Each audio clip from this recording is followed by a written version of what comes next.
Donc, nous entamons aujourd'hui le chapitre 2 sur la formation d'images et quelques notions de stigmatisme. Nous allons commencer d'abord par la formation d'images, généralité, image d'un point lumineux, stigmatisme rigoureux. Ensuite, nous abordons l'approximation de Gauss.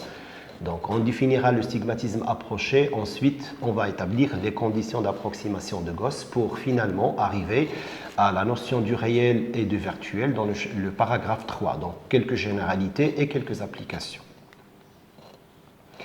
En ce qui concerne la formation des images, nous savons qu'un système optique est un ensemble de milieux transparents séparés par des surfaces polies. L'image formée à travers un système optique peut être de nature réelle, de nature virtuelle, elle peut être droite, elle peut être inversée, elle peut être petite ou grande, etc. Nous pouvons définir un paramètre qui s'appelle le grandissement linéaire et qui est la taille de l'image sur la taille de l'objet. Nous considérons que la lumière va arriver de la gauche vers la droite pour la suite de ce cours. Donc la lumière va se propager de gauche à droite, sauf qu'à contraire, pour des milieux où la lumière va venir du bas vers le haut ou du haut vers le bas. Et on va définir d'abord la notion d'un point réel objet. Alors le point réel objet, c'est un point qui donne des rayons lumineux divergents à partir de la source. Nous conviendrons aussi de définir un point image réel comme étant un point où les rayons lumineux vont converger vers ce point A'. On définit le point réel par un point A et on définit le point image réel par un point A'. On va parler d'un faisceau de lumière convergent et on va parler aussi d'un faisceau de lumière divergent. Bien. Un premier paragraphe est consacré à l'image d'un point lumineux et nous allons sur la figure suivante représenter un système optique avec son axe principal. On va prendre un point lumineux qui va émettre des rayons lumineux vers ce système. On identifie l'angle I, l'angle entre l'axe principal et le rayon incident. Alors, si la lumière converge vers un point A', défini par un angle R qui est entre le rayon réfracté convergent et l'axe principal, on arrive au point A'. A' est appelé image de A à travers le système. Juste, je voudrais rappeler que l'objectif de ce cours d'optique géométrique est de former des images. Donc, si nous voulons former des images, nous avons besoin d'un point source, comme ça a été rappelé au chapitre 1, d'un système optique, d'un milieu. Et le système optique doit être un système qui est homogène, transparent, avec un indice de réfraction. Donc les rayons qui sont issus de A, point objet, vont arriver vers un point qui s'appelle A'. Si le système est convergent et si le système est divergent, on va définir après c'est quoi un système convergent et c'est quoi un système divergent. Donc ils arrivent en un point qui s'appelle point image. Exemple, si vous êtes debout devant une piscine et qu'une pièce de monnaie se trouve dans cette piscine et que l'eau est claire et bien transparente, si vous observez la pièce de monnaie, vous aurez donc cette sensation d'observation d'une pièce qui est au fond un petit peu déformée, plus proche de la réalité, parce que la lumière va arriver sur la pièce et sera réfléchie vers les yeux. Et dans ce cas, l'image que vous observez est une image qui arrive d'un objet au fond de cette piscine. Donc c'est une image qui arrive vers les yeux et c'est une image qui est virtuelle. Donc, par exemple, si vous observez un objet à travers une loupe, vous allez recevoir sur l'œil, sur la rétine, cette image. Cette image est aussi considérée une image virtuelle. Par contre, si vous utilisez une lentille convergente et que vous placez un objet bien avant le foyer objet de cette lentille, vous allez recevoir une image qui sera de nature réelle et qui sera par contre projetée sur un écran. Alors, avant d'entamer de manière générale ce que c'est que l'objet, l'image réelle et ou virtuelle, nous allons parler un petit peu du stigmatisme. Et sur la figure que nous représentons, on va considérer deux points objet et image qui sont dits points conjugués, rigoureusement stigmatiques pour le système S, si tous les rayons qui sont issus de A, quelle que soit l'incidence, convergent après la traversée du système optique vers le même point A'. Si nous avons un point unique A' pour un point objet A, nous considérons que le système optique est un système qui est rigoureusement stigmatique pour le couple de points objet et image conjugués. Par exemple, on peut voir sur la figure suivante le cas du miroir plan. Si nous considérons un miroir plan et qu'un objet lumineux, on voit un pinceau lumineux vers ce miroir.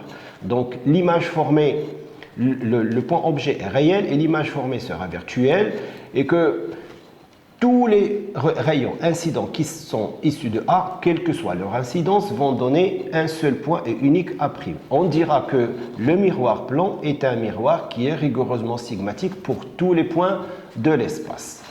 Sauf que quand on étudie l'optique, on aura affaire aux lentilles, prisme, lame à face parallèle, dioptre plan, dioptre sphérique, miroir sphérique, et on n'a pas forcément cette notion de stigmatisme rigoureux pour l'ensemble des points.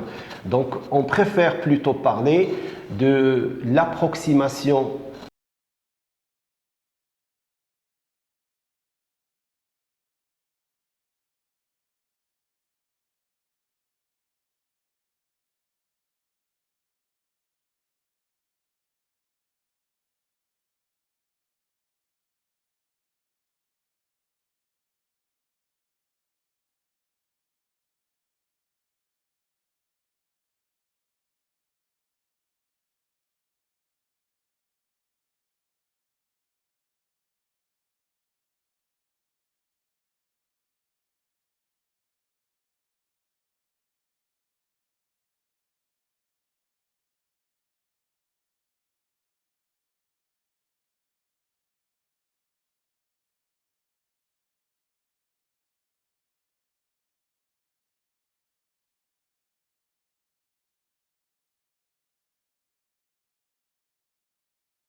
image virtuelle, c'est un point pour lequel les rayons lumineux qui en proviennent ne passent pas réellement par ce point de convergence, et ainsi nous définissons le point image virtuelle.